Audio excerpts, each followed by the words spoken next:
What's in a word?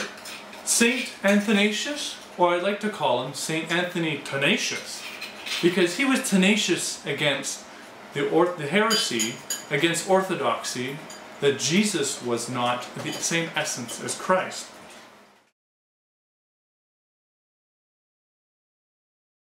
He was born 293 in Alexandria, Egypt. He was no doubt a student in the cathedral schools and learned his rhetoric as well as logic there.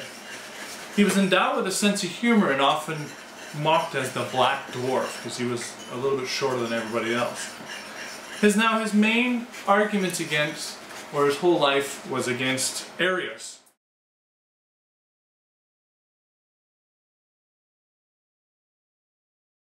Who had the heresy that Jesus was a created being in the sense of being created, as you can see by the diagram here, where Jesus is lower than God and not of the same essence.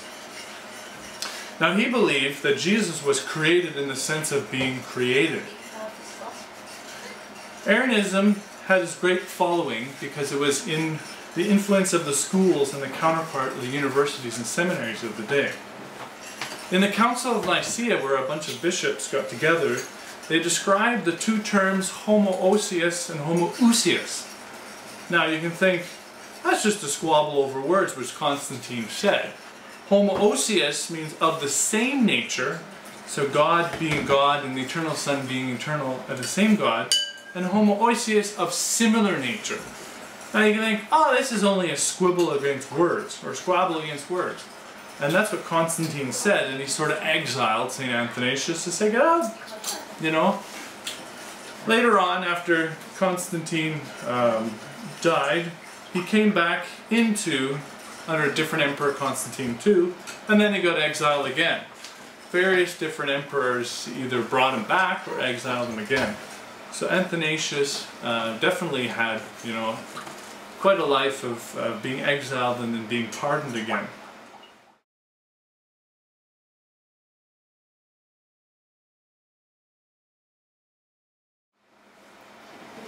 Under Julian the Apostate, 362, he invited everyone to come back. So even the Arianism followers of Arius came back, and same with St. Athanasius. He didn't mind too much because it was all just a pagan religion is what he wanted to unify across the country. So he brought everyone back.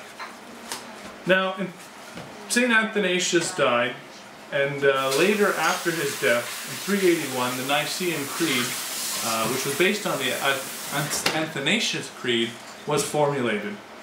So he never actually saw Arianism being defeated. But this is an extraordinary man that made his stamp on the history of the Church, as he held dear to his Catholic heritage and the orthodoxy of Jesus being the same essence as the Father. Now, what is his thoughts for his life? Well, it's very important. It's not just a squabble over words. This was actually very deep into the Godhead of the essence of Jesus. So we take his example as being someone that was very tenacious. So like I said in the beginning, it wasn't St. Athanasius, but St. Anthony Tenacious.